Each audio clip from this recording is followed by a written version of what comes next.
Hello and welcome to this very special edition of the Pipe Bomb Wrestling Podcast, the show that is for the fans, by the fans. We are live after WrestleMania Backlash.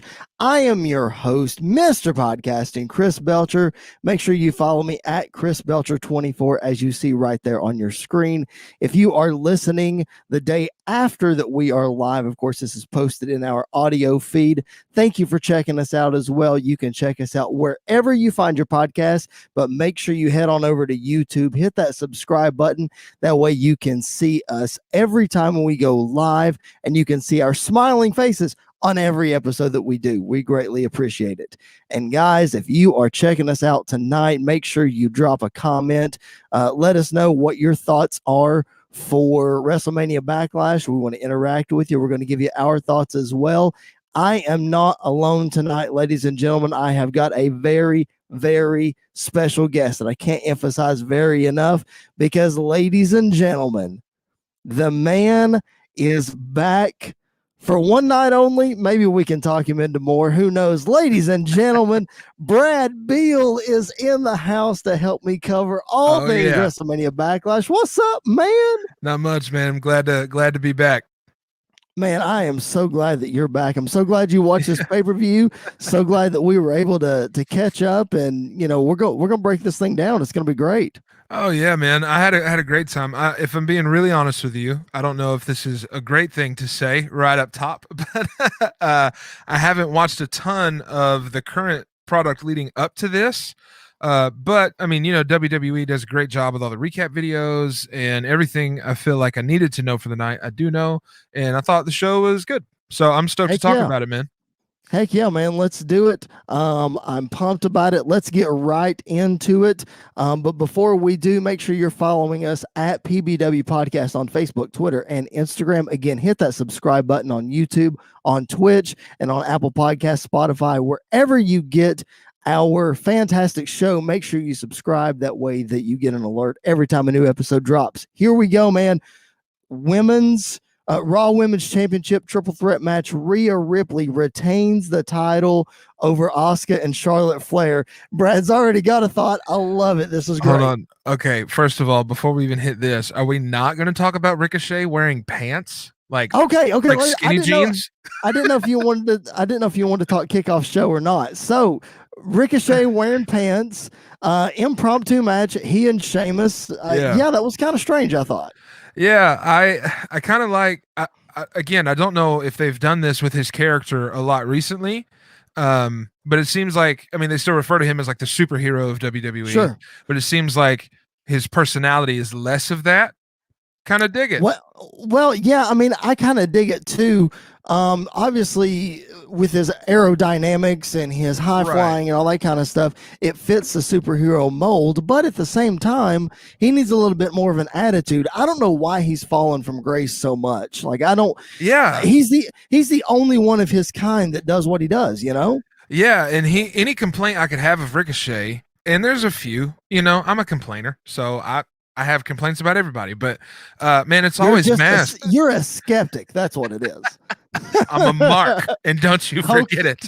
There it is. Okay. No, but his performances in the ring are always just so good. They are. So, I mean, if you've got a talent like that, why wouldn't you build that more? And I'm not saying put a belt on him like a WWE championship, but I mean, like a match he was in tonight, I think makes sense. Why did it take so long? And I know he's done a few other things, but man, it's always like, here's Ricochet, now he's gone. Here's Ricochet, now he's gone. And I don't understand that. I know. Well, apparently he's been having this knockdown, drag out banger of a feud with Mustafa Ali on Main Event, but who's watching Main Event? So if they're having such a banger feud, why don't they put it on television? Because it would certainly improve the Raw product, no doubt. Yeah. For those of you who are watching on Facebook, I am following along with your comments as well as YouTube and Twitch. Our boy Levi Bachelor is watching us. Shout out to Mr. Levi. His comment is simply, "How dare you, Brad? How dare I what? How dare I what? How dare I show up? I'm sorry. I'll leave. Hey, all right. No. You showed up. I got to have you here, man. So women's triple threat match for the Raw Women's Championship. Rhea Ripley over Asuka and Charlotte Flair. A great match, really an awesome opener, but I'm not surprised that Ricochet. We're talking about Ricochet. I'm trying to read comments over here. Ricochet Ripley. I'm running on. I'm Ricochet Ripley. That's it. I'm running on like 3 hours of sleep, y'all. Rhea Ripley. I'm not surprised that she retained the title here, but it was a great match. Yeah, I have some thoughts. I have my first thing is I don't understand the Cruella DeVille get up from Charlotte Flair. Alexa Bliss maybe that's a nickname she has garnered backstage that she's just bringing to light. I don't know. I believe it. But you remember Alexa Bliss did like the Buzz Lightyear. Yeah. And that was cool. I just didn't feel like, with how like rough and tough Charlotte is supposed to be. Sorry, my mic is doing something weird. Hello? It sounds good on my end. Okay, cool. That's all that matters. Maybe it's you. I'm just curious as like why a Dalmatian get up? Yeah. That felt weird, but it doesn't subtract from her performance at all. Right. And it was, I didn't expect triple threat matches all night long, but they were there, and it was okay. There's something. What did you think of the pacing? Let me ask you that. What did you think of the pacing of the match? I was good with it, because I felt like it was not something that these women do on a regular basis. So you put them all three in there together, and it was, it was what an opener should be. Let's put it that way. It was a good opener's pace. Okay. It could be to your liking, maybe not to your liking, or to each his own. But I felt like as far as if there was a crowd there for that opener, that'd have been all over it.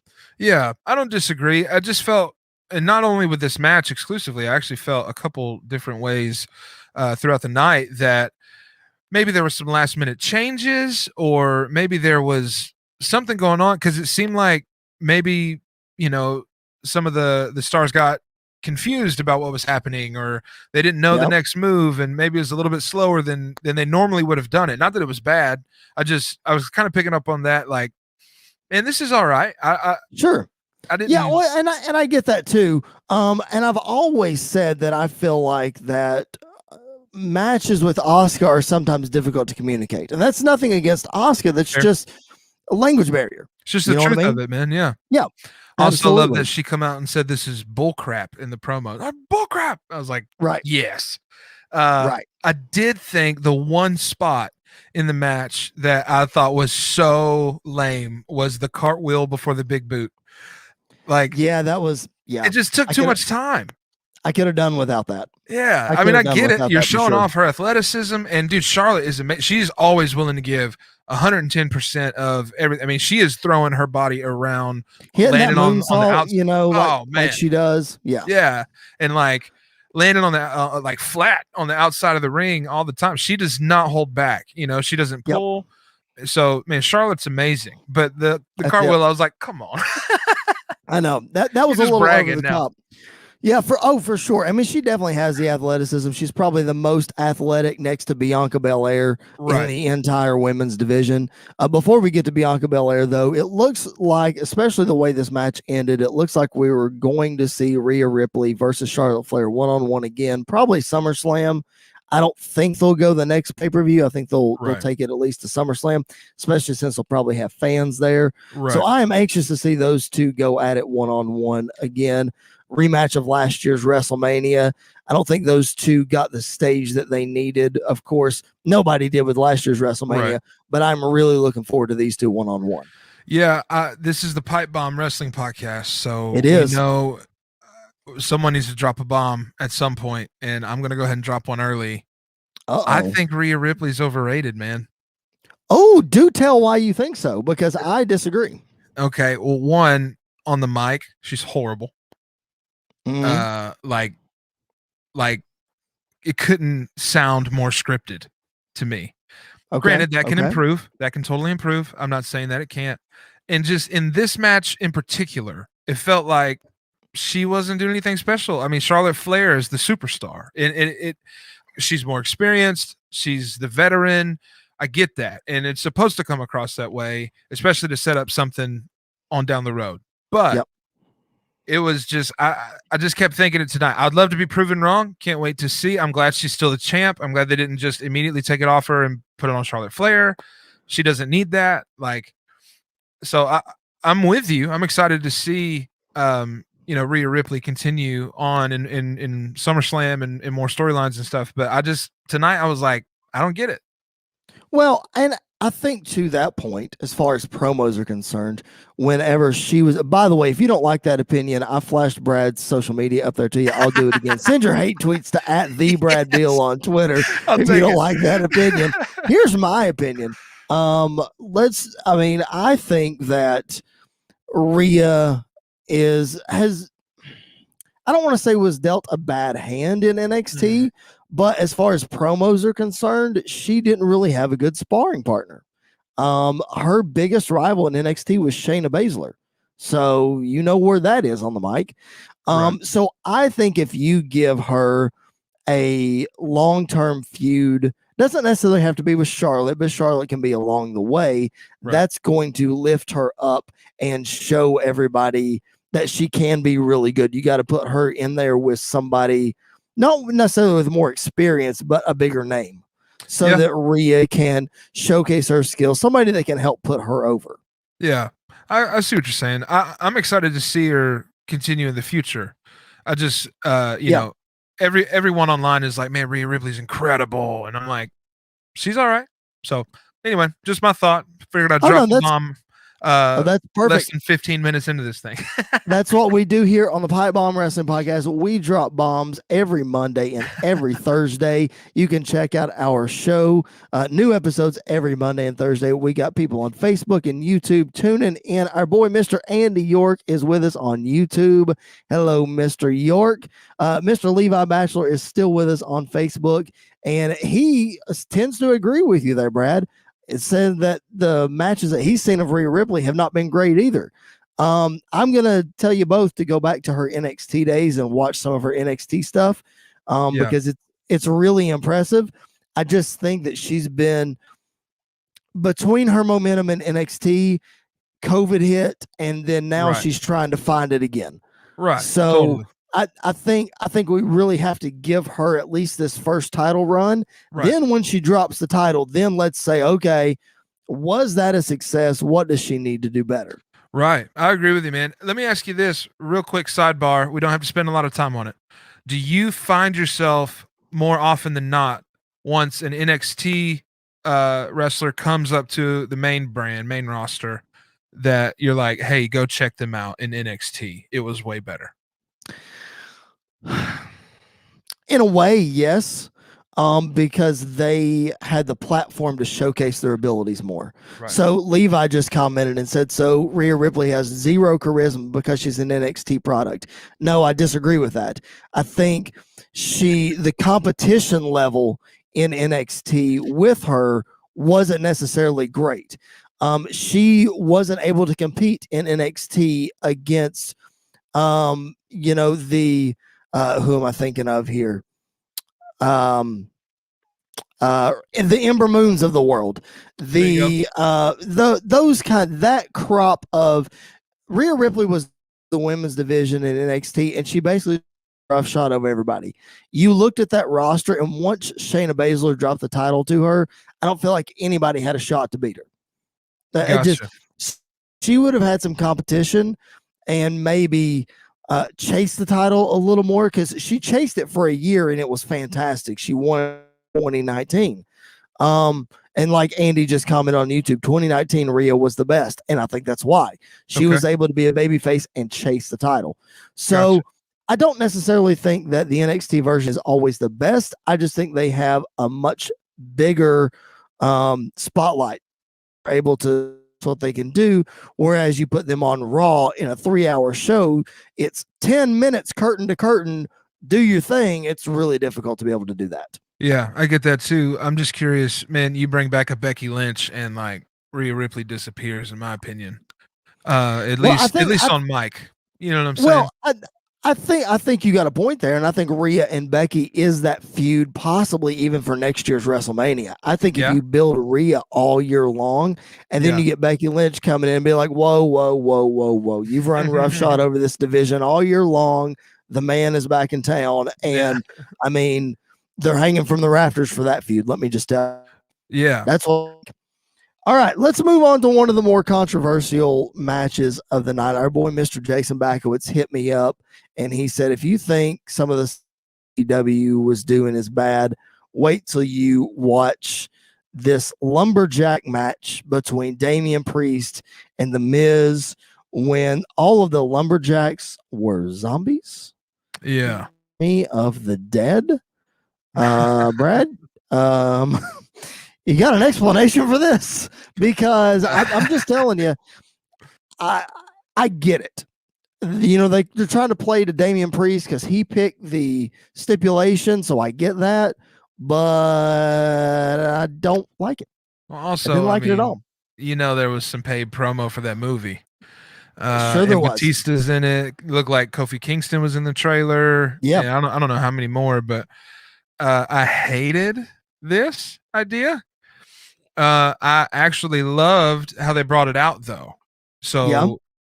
crappy idea, pretty good execution of the crappy idea, though. So like the crowd being taken away and it being like a desolate cityscape behind them and all the haze in the room and stuff like that. I just this match, I honestly I couldn't even tell you what happened in the match. I don't even remember. It was that I don't know that anybody could. It was really distracting. So I get that The Miz was eaten by zombies. Yeah, it's what I was getting ready to say. It just I was gonna make the comment, you know, in the lead up to this match, I had some notes here to talk about on this recap, but they don't even apply.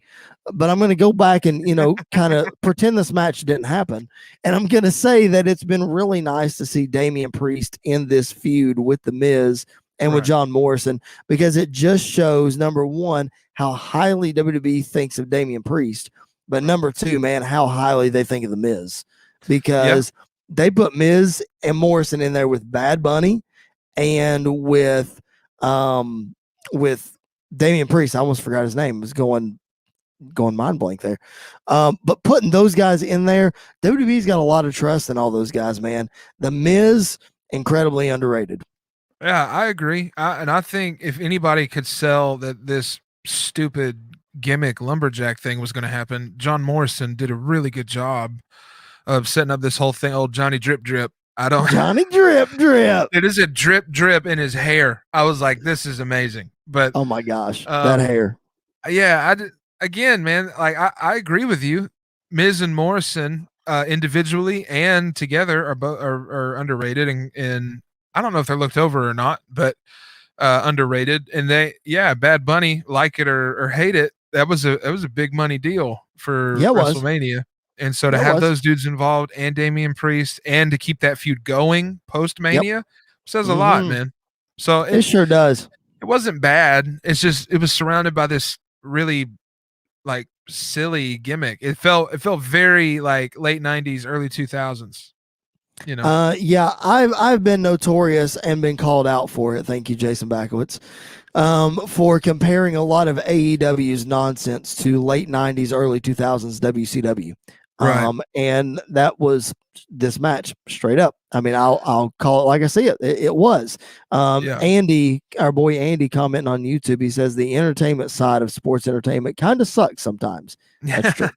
Well, I don't even mind unbelievable out of this world gimmicks. You know what I'm saying? I mean, Undertaker, good God, the longest reigning whatever. Like, not only that, but we just set a man on fire in the middle of the ring back in December, and everybody was like, "That's so incredible!" And now we have zombies, and it's not. You know?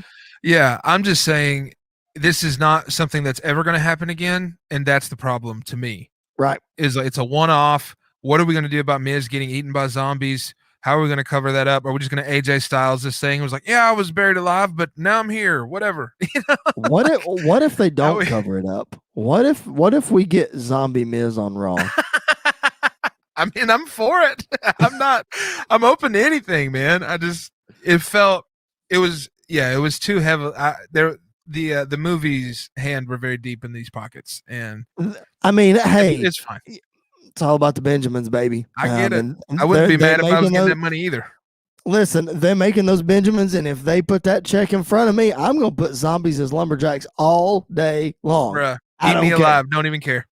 the one, well, I mean, you have to look at it this way. This was the one match on the card that was not a title match. So you had to kind of do something to set it apart. That's true. Yeah, I get it. Yeah, like I said, it didn't bother me. It was just like a silly idea. But the execution, like I said, was pretty good. So I mean, I thought it was fine. My dad is on here watching us on Facebook, and he says, absolutely not, no zombies. Well, I mean, I see where you get it. I get yeah, exactly. Jason, Levi Bachelor is still on here. I know you said you had to jet because Mickey calls early. You're on vacation. Thanks for hanging out with us. Resident Evil Miz is what he says. I mean, maybe I There's been worse. There's been so much worse. I mean, for goodness sakes, RoboCop saved Sting in 1990. I mean, come on. Yeah. So there's been much worse. Yeah. But Dennis Rodman era. I mean, Dennis Rodman, the guy played basketball and wrestled at the exact same time. That dude, could you just imagine I know this is a sidebar and has nothing to do with WrestleMania Backlash, but imagine the dough that man was raking in 1998. Yeah. Oh my gosh. Oh yeah. I don't blame him. I get it. It's just sometimes it makes for lame content for the fans.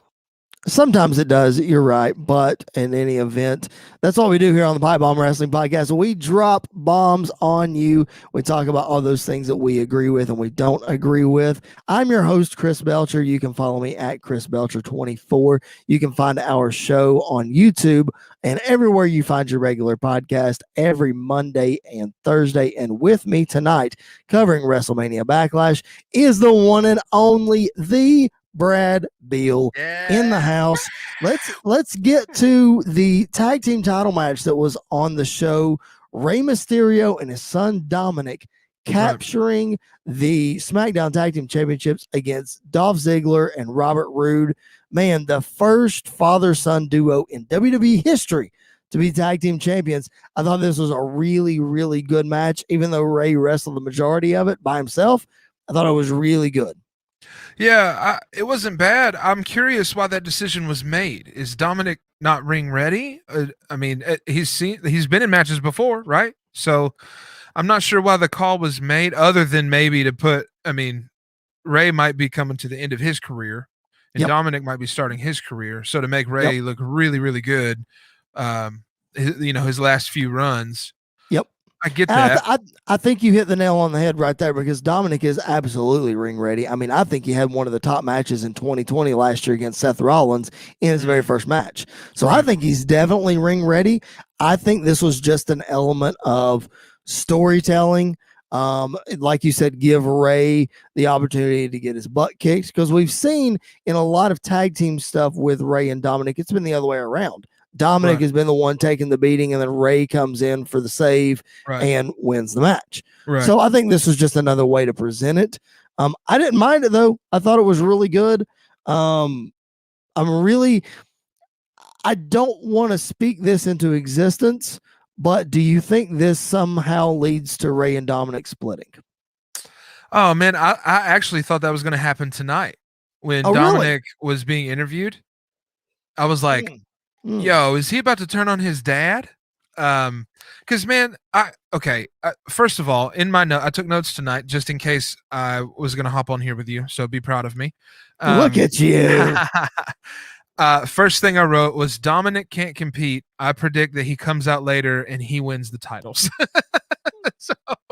so this is professional wrestling 101. You nailed it. That's exactly right. But then, when he was getting interviewed, the whole match, it's not Dominic. It's Rey Mysterio's son or Dominic, Rey's son.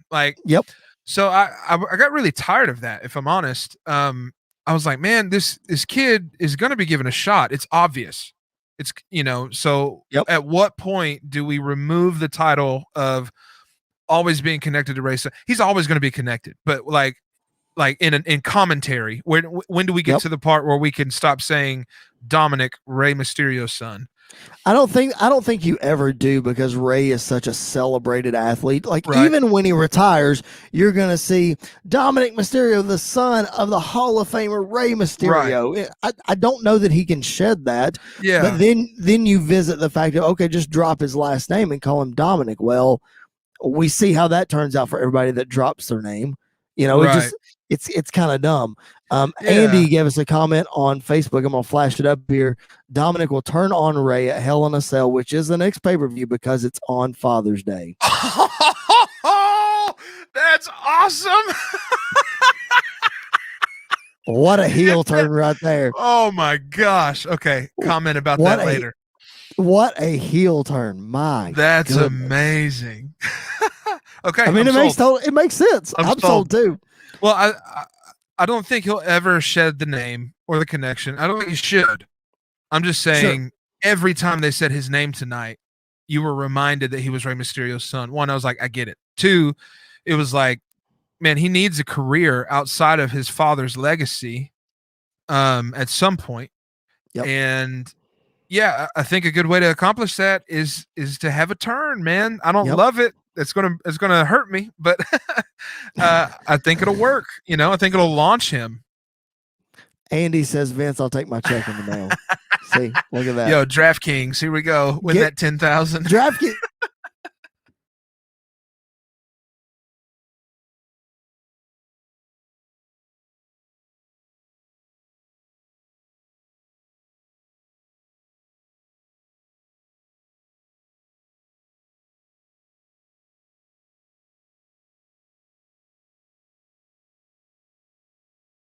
Did I lose?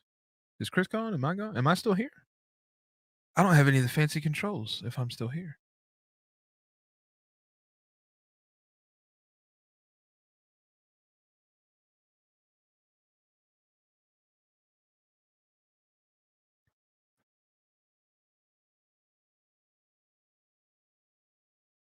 Hello?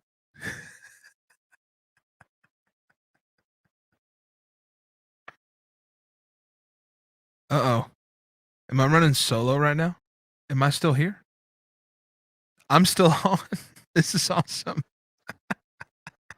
All right, guys. Here's what we're going to do. Okay? We're going to dethrone Chris Belcher of the Pipe Bomb Wrestling Podcast, okay? We're taking it back. It's ours. He doesn't know it yet. But this whole thing, this whole time I've been gone, it's been a clever disguise, a clever ploy for me to take over the whole franchise. I really hoped it would have been back by now, because I don't have any more of the story to tell you.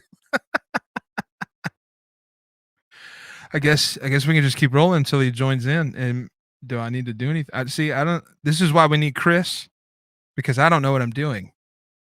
But I'm just going to anticipate what he was saying and say that, man, Dominic turning on his father would be, he's back. Okay.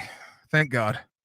Thank God. I was just rambling for a second. The idea was so good that it froze me. I'm back. I don't know what happened. Here we are. Oh my goodness. I told y'all sometimes this happens. It freezes. Hang out with us. We'll have to do some editing in post there for you people who are listening. Anyway, beside the point. Keep it in. Okay. Well, if you talk through the whole thing, then we're good. This is live, folks. It's what we do. We got no safety net. If my internet goes out, my internet goes out. I don't know what happened. Anywho. All right, man. Bianca Belaire successfully defends the Smackdown Women's Championship against Bayley. No surprise here. I fully expected Bianca to win this match, and I fully expected things to kind of turn out the way they did. Bayley would complain, and she's probably going to get a rematch at Hell in a Cell next month.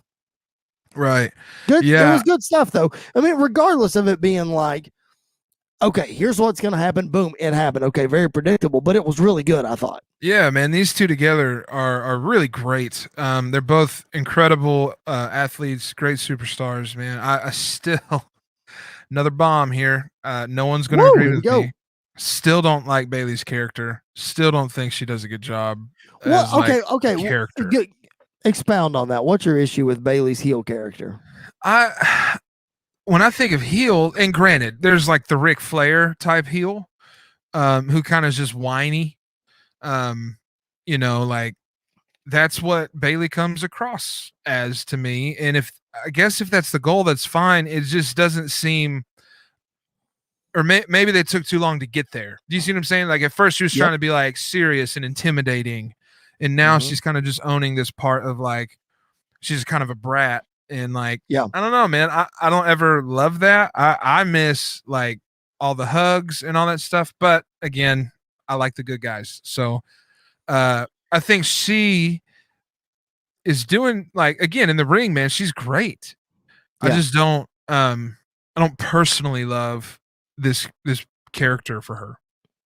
I think it's definitely interesting, and I think one of the reasons that people might not love it, and you may be in this camp as well, is because I feel like that we haven't had fans, so we don't know if it's going to actually get over or not. I feel like if we had some fans, maybe you would be more invested in what she's doing, even though you're a fan of the good guys.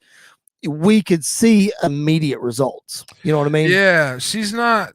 I don't think there's actually very few. I'll say this. I think there are very few good trash talkers in WWE. Yeah. So she's not like a great trash talker to other wrestlers or the announce table or anything. But if there were, I hadn't even thought of that. If there were an arena full of fans, how she would interact with them could totally get me over. Because Becky Lynch being the man with nobody in the room wouldn't have made sense either. Nope, not a bit. But because of the people in the room. So that's great point. Again, it doesn't need to change. I don't even say I want it to change. I just don't like it, So right. But it's them competing together is nice. Yeah, it's definitely something to get used to with her character because we're so used to the hugger. We're so used to because Bayley just looks like she's a smiling, happy person. Right. Like she just doesn't look like she can be. I don't want to say she couldn't be a heel, but she just has the look about her. You know what I mean? Right. Maybe that's it. Because her voice even feels like this isn't right. Like this doesn't feel like she feels good while she's doing this. And that's what make like Stone Cold or The Man or anything like that or The Rock feels so good. It's like, oh, this is them. So Andy just commented, I flashed it up on screen there. He is digging the rivalry with Bayley and Michael Cole. Yeah, that's been going on for a while. And that's good to kind of go back and forth. My dad, who is on Facebook watching, brings up a really good point. And I'm about to bring up a wrestler you really don't like, but it's going to help drive this point home. Dad says, if Bayley makes you not like her, then she's doing her job. Bad heat from the heels is good. And I 100% agree with that, and I'll attribute that to another character, and that's Baron Corbin, because nobody likes Baron Corbin. I have not met a single wrestling fan who is like a fan of Baron Corbin, but that means he's doing his job. He's a heel. He makes you hate him. Yeah. Okay. But is Baron Corbin good at his job because he's hateable or because he's so bad? That's my problem with Baron Corbin is like, put him on a mic. It sucks. Like if you're great, then okay, I'll hate you because you're the bad guy. But do you think it's though, and we're sidebarring again, but that's what we do best. We go on rabbit trails here on the Pipe Bomb Wrestling Podcast. Do you think that the reason Baron Corbin is bad on the mic is because he's always been a heel and really like the WWE universe has not really embraced his promo at all? Do you get what I mean? Like it's not something they can get behind anyway, so they just don't give it a chance. Does that make sense? I think I see what you're getting at, but do you remember he was in like a little commercial thing during Mania? And my comment was like, oh, it's good to see that anytime you give him a script, it's going to sound bad. That's right. I forgot about that commercial. You're right. So I think it's both and. I do. But another example, Baron Corbin, I think he's great in the ring. Yeah. he's got some really good moves. I hate the little slide out thing he does because they always go, "This is the athleticism of Baron Corbin." You know, it's like, oh my god. He did play in the NFL. They got to put that over somehow. Listen, just imagine if Jim Ross was commentating Baron Corbin matches. Oh, he went to such and such college and he was a star with the Arizona Cardinals before he got in the ring. Look at the athleticism. Well, Golden Gloves or whatever. Like, exactly. Oh, yeah, he was Golden Gloves boxer too. Yeah. Yeah, I get it. And again, just one dude's opinion. This holds no weight to anybody. And obviously, we can all sit here and talk crap about Vince McMahon and WWE all we want to. They win. They're winning. You know what I'm saying? They beat WCW. They beat ECW. They're beating AEW. Like, and they know what they're doing. As bad as Andy wants Vince to send him a check, listen, it's just not going to happen. Like, it doesn't matter, you know? He's a smart businessman. Whether it's Andy or Brad or Jared or Jason or myself, like, we ain't getting a check anytime soon. I mean, it's not going to happen. Right. So that being said, that is a really long segue into the first of our two main title matches on WrestleMania Backlash. Bobby Lashley successfully defends against Drew McIntyre. I wrote Roman Reigns on my notes. That's wrong. Drew McIntyre and Braun Strowman in one of the most vicious, hard-hitting, mammoth of a match that really I've ever seen. This was exactly what it needed to be with these three guys in it. Yeah, man. I have zero complaint. Well, I have one complaint about this match, but man, especially after Mania, the pacing of the Bobby Lashley Drew McIntyre match. Remember, because we all sat there going like, "Man, this is too long," you know. So especially after that match, for this to follow it up, I thought it was really, really good, man. And they all did so well. The one complaint I do have is don't reiterate to me that the last time Bobby Lashley was put through LED walls that we didn't see him for weeks, only to have him pop up 5 minutes later. You know? Bingo. I hate that. Bingo. I agree with that, because if you're like, oh my gosh, he's the almighty, he come back from that. We're like, well, wait a minute. So you're saying he just now became the almighty? Right. Like, Bobby Lashley doesn't look any different than he did. So like, come on. But that being said, those spots, the LED spots, the spot where Drew McIntyre went for the Claymore, got caught and power bombed on the table. Gosh. Oh my goodness, dude! It messed up. Insane. It messed up the mic. What is? Who's up? Pat, whatever his name is. Yeah, Pat McAfee. Yeah, his mic kept messing up in the last match. I'm assuming because of how hard that slam was to the table. Yeah, I'm sure. We'll get to Pat McAfee in a second because I want to ask you about him. But anyway, just this match, I cannot put it over enough. It was exactly what it needed to be. Yeah. My hang up with the match, again, I'm not in the business. I'm not getting paid for this, of course, but I would have liked to have seen Drew McIntyre come out with the title in this match. I don't know what their plans are for Lashley. I assume they're going to ride him to SummerSlam, but I would have liked to have seen a title switch here. Yeah, I agree. Especially if you look at the whole night, we had one title change and it was super predictable. So some of it feels unnecessary to me unless we get really good payoffs, like story-wise at SummerSlam. Right. Because I don't foresee Hell in a Cell giving us any of those payoffs. I could be wrong. I'd love to be wrong, but I agree with you. But I do think, Bobby Lashley with it, when you pair him with MVP as a mouthpiece, it's way better. Yep. Listen, you talk about bad promos. I am at the bottom as far as Bobby Lashley promo goes. I can't stand listening to Bobby Lashley promo. To me, he's just not great. So he has to have a mouthpiece. MVP is that perfect guy. Yeah. So we're talking about all those crazy spots. Andy says the Michinoku driver from Drew to Braun. That was dope. Yes, that was a crazy spot. The vertical suplex on Braun Strowman by Drew and Bobby, where they held him up there. Man, that was insane. Just Just ridiculous. Again, I can't put it over enough. This match was what it should have been, because I've gone on record on this podcast by saying, look, I don't want to see another one-on-one match with Drew and Bobby. I don't want to see Bobby and Braun, certainly, in a one-on-one match. And I don't really want to see Drew and Braun in a one-on-one match. But when you put the three together, you can find some good stuff, and they did tonight for sure. Yeah, man, I thought it worked really well.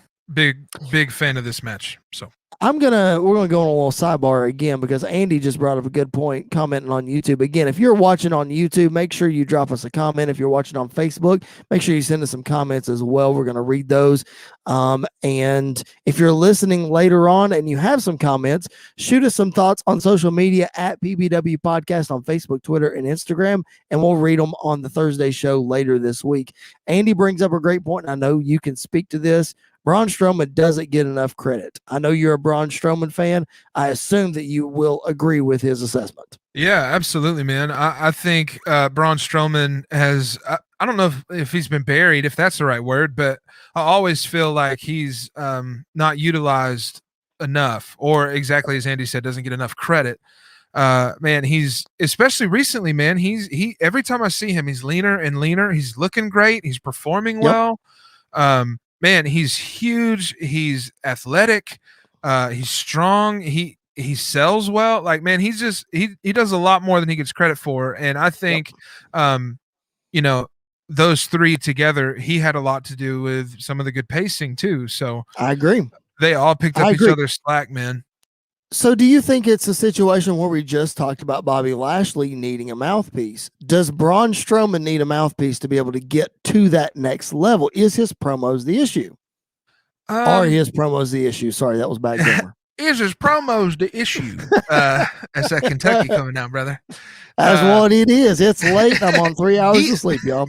Get.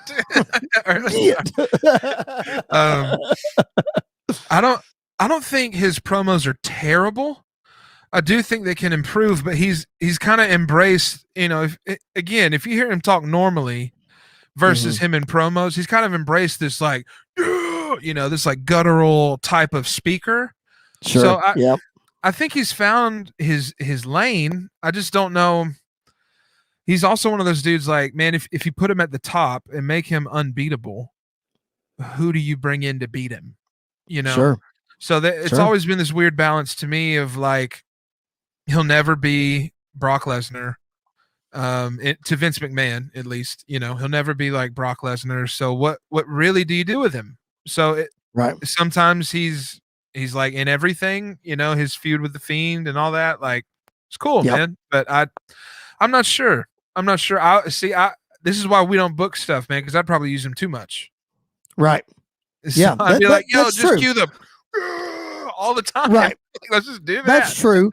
That's true. And I'll say this about Braun. Dad just made a comment on Facebook that Braun needs a run with the title, and sometimes silence with few words is where it needs to be. Well, Braun had a run with the title, but it was during the COVID era. You know what I mean? So it was pretty short, wasn't it? It was. He won it at Mania, and he lost it.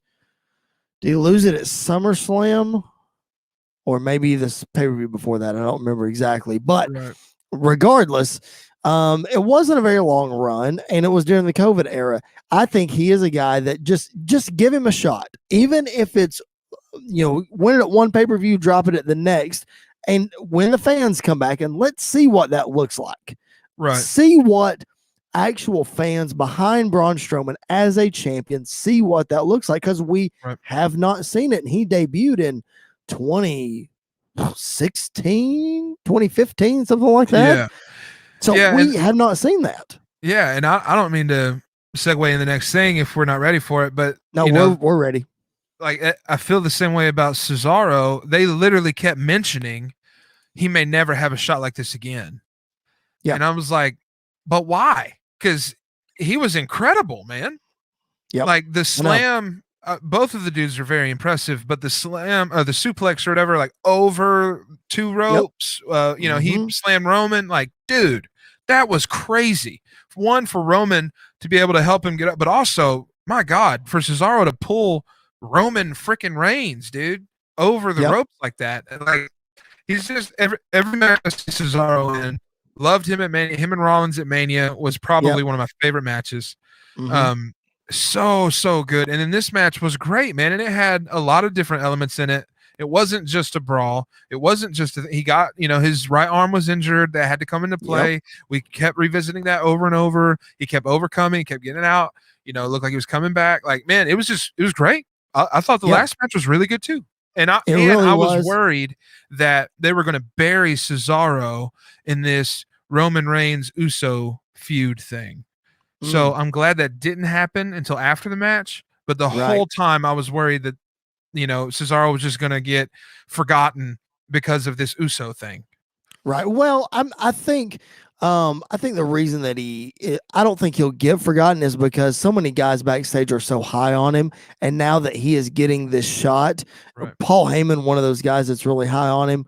So I think now that he's been given the spotlight, I think he's going to at least make this into like an Intercontinental Championship run. Which would be really good for him.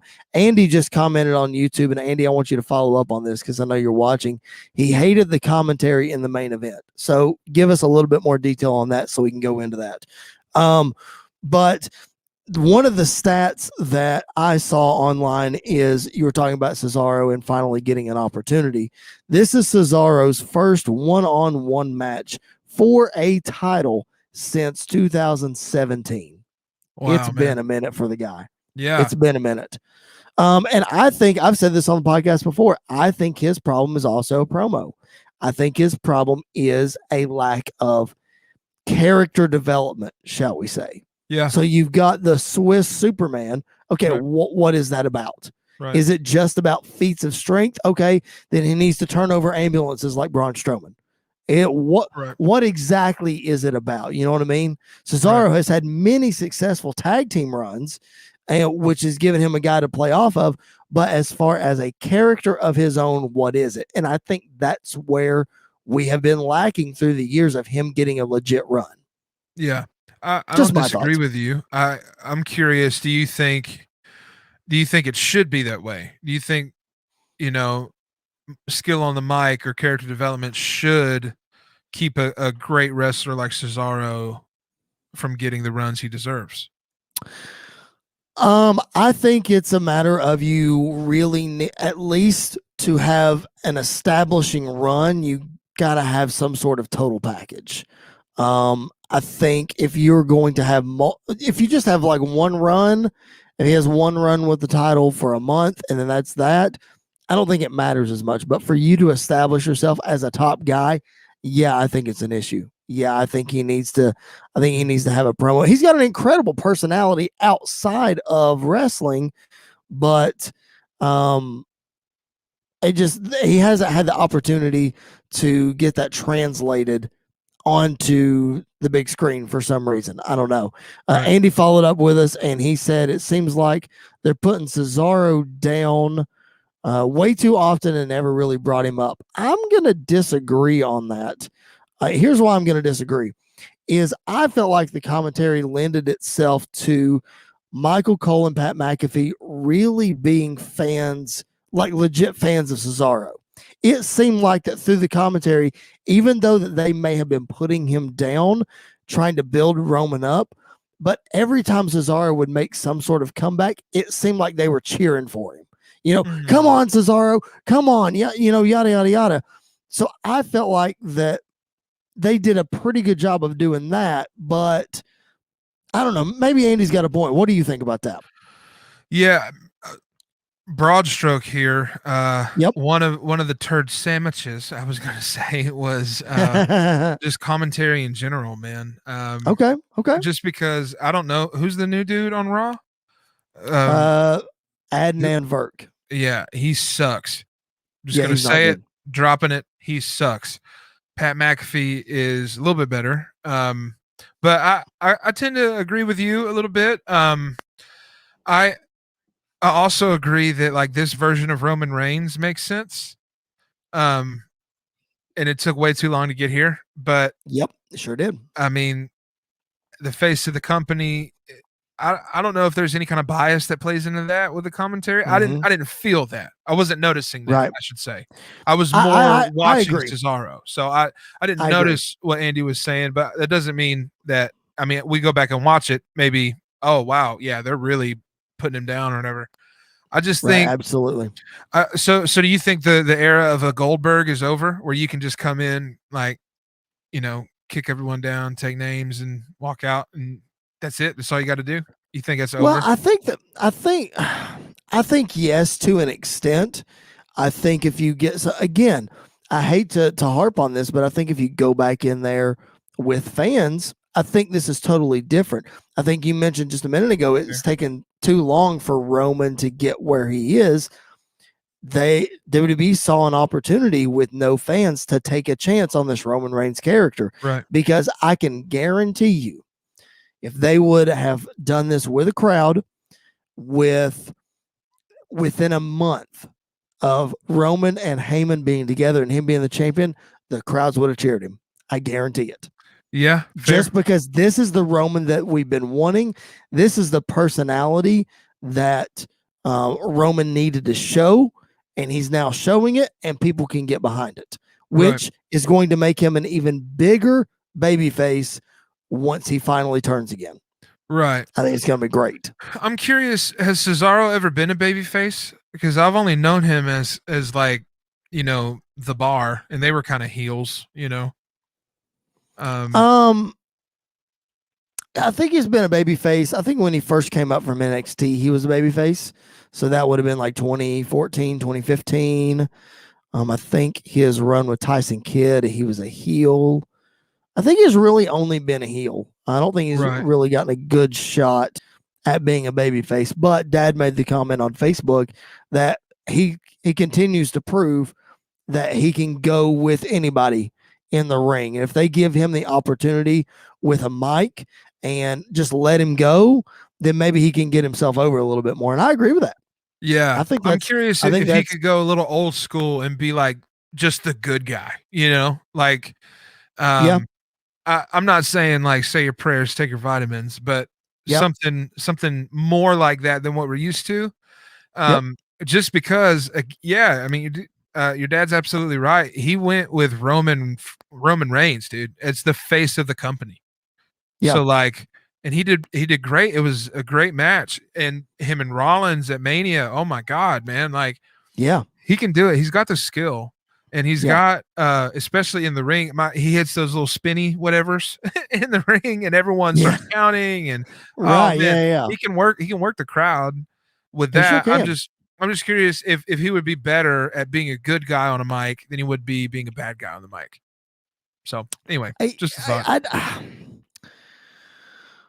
Also, no, I just favor I really don't.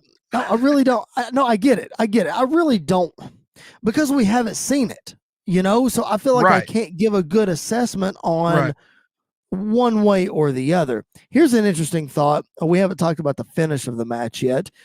Sean Pena, a new checking us out on YouTube. Thanks for doing that, Sean. We appreciate it. He and Andy were kind of talking back and forth in the comments. He thinks that Jimmy and Jay should have come in and attacked each other, and then Seth come in and basically a big schmoz, so that Cesaro doesn't cleanly lose. Would you have been okay with that, or are you okay with a clean loss? I'm okay with either one. I'm not necessarily okay with a submission or a pass out. You know what I'm saying? Yeah, I'm not okay with him locking in the guillotine. Also, because finally I saw a Superman punch land that made sense. It's the first time I've seen a Superman punch land that looked any kind of good and like it belonged, So if you're going to do a clean finish, I think you should have done it with something powerful like that. Just a spear 1, 2, 3. Yeah. Maybe? Yeah. Superman punch, spear 1, 2, 3. I'm okay with that. I also love the suggestion there, though, that like, why not have Cesaro not be pinned and then continue this thing on? Because dude, it was a great match. I'd watch it again at SummerSlam. Sean, I was going to say, Sean followed that up with this. If you have the schmoz finish, Then Cesaro beats Seth Rollins at the next pay-per-view. They keep feuding, and then we get Cesaro and Roman again at SummerSlam. Yeah. And maybe Cesaro wins there. I'm not going to go that far, but I mean, I could see that would be a way to extend this feud. Totally. Me and Sean are homies because I totally agree with that plan. I think that sounds awesome.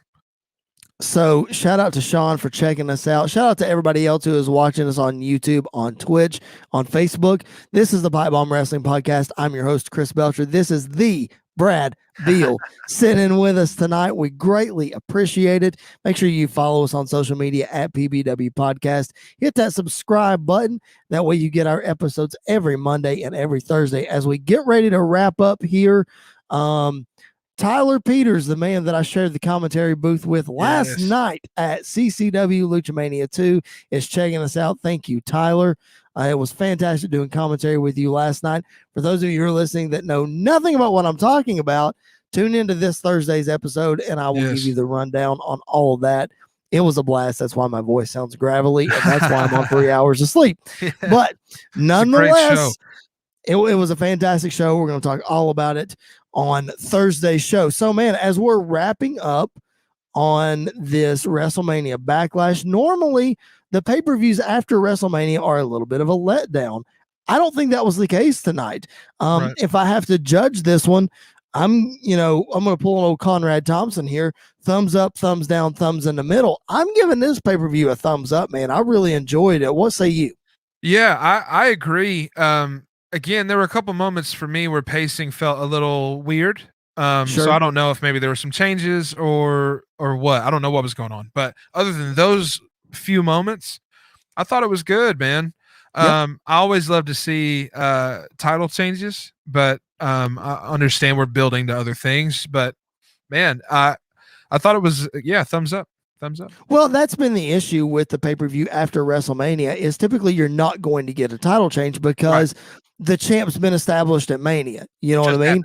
Totally. So, exactly. So that's why the pay-per-view has not generally been good, but this one made me feel like, okay, even though I knew Bayley wasn't going to be Bianca, even though I knew Ray and Dominic were probably going to win the tag titles, the Raw Women's title was kind of up in the air. Roman was going to win, and the Braun Strowman deal was kind of up in the air. And there was enough in question that I was definitely intrigued for sure. Yeah, I agree. Again, overall thumbs up. I just, I really just want Braun Strowman to have a title. Of course you do. You're never going to get off that train till he gets one. We're bearded, man. Beard brothers. The Beard Brothers. That's it. Andy has said that WWE has done well with the pay-per-views this last year for the most part. I definitely agree. Dad commenting on Facebook over there says he gives it a B+. I'm right there. B+ is definitely a thumbs up. I give it a B+. Not quite an A, but I definitely am going with it. Okay, it's a tradition on the Pipe Bomb Wrestling Podcast. You know this as well as I do. High spots and turd sandwiches before we head out. Man, you mentioned commentary earlier. That was one of the things you were going to mention. What other kind of turd sandwich you got for us? Man, Hell in a Cell in June. The frick is that about? Oh yeah, that's interesting. Yeah, I was like, what is this? So instead of digging on any of the wrestlers, I have that, and then bro, the referee in the Roman Reigns Cesaro match, that dude was overzealous in checking shoulders. I was like, this sucks. You're ruining this whole thing. Wow. He started counting multiple times where it was like very clear. And I'm like, yeah, the one where Cesaro was trying to put Roman in the sharpshooter, that one was the one that stuck out to me. Yeah. I was like, bro, stop. Yep. That was the one that stuck out to me. If I have to hand out a turd sandwich, I guess it's that Drew McIntyre did not regain the WWE Championship. Gotcha. I don't know why I'm on the Drew train as much as I am recently, but I just feel like that he was really given an unfair shake. Not unfair because obviously you can't help COVID, but he was the champ through this whole COVID era. And maybe they're just giving him a little bit of a break so he can gain it back when we get fans. But right now on Raw, I feel like we're having such a hard time with talent. I feel like he's the guy that still needs to be carrying that brand. Like he needs to be that guy. He needs to carry the title. And he doesn't have it. So that's just me. Right. Yeah. No, I don't disagree. High spot of the night, man. What I mean, there's a lot to get to. What do you think? By far, the high spot of the night for me is Seth Rollins' outfit. This sucker was dope. Man, lately he has really just been dressed past the nines. I mean, he's to the like 10, 11, 12, man. Yeah. He is in the next stratosphere. Yeah, no, and as far as his gear goes. I'm gonna say the slam through the table, Braun Strowman and Drew McIntyre. Is it Drew McIntyre? Yeah.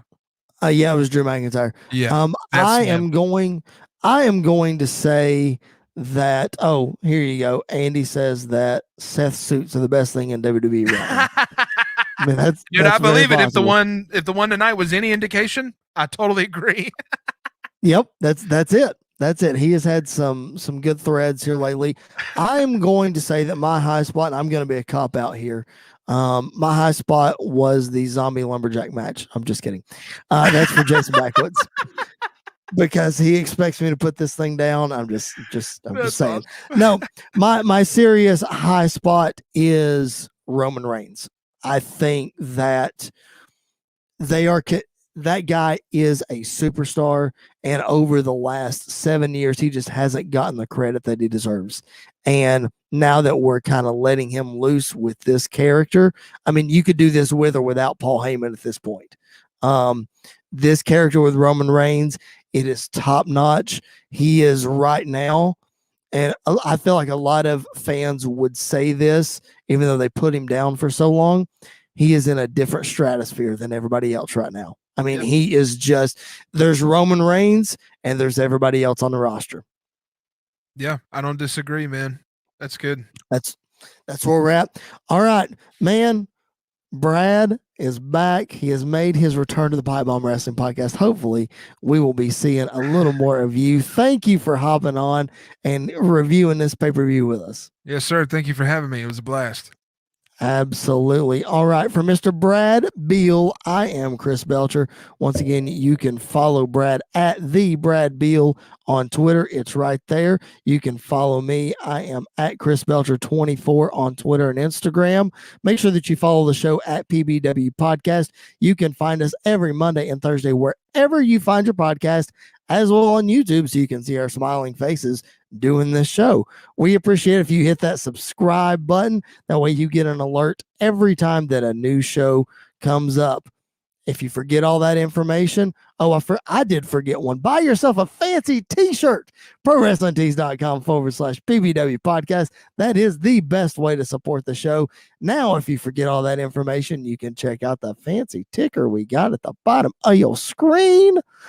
For Brad Beal, I am Chris Belcher. Thank you all so much for checking out the Pipe Bomb Wrestling Podcast, WrestleMania Backlash post-show. I'm running on 3 hours of sleep. I got to go to bed. We will catch you guys